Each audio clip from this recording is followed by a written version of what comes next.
Get going. Today, I'm going to tell you guys how you can win a dispute with Chime. So, the first thing you need to do is dispute the charge in order to win it. And if you're on the Chime app, what you'll do is go to the home screen, tap on the account with the transactions that you want to view.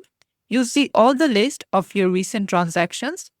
You need to find the one and click on it that you want to dispute, and right under it, there will be something called problem with this transaction. You need to click it and follow all of the uh, steps. And if you want to directly call them, then the number is 844-244-6363. Now, what are the things that you should include for it to be a formal dispute?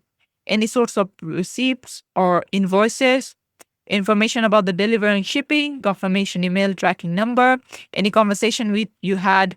If the product is damaged, then pictures of it, description of the person that you bought it from or the link to the page, evidence that the price that you paid deferred or any other things.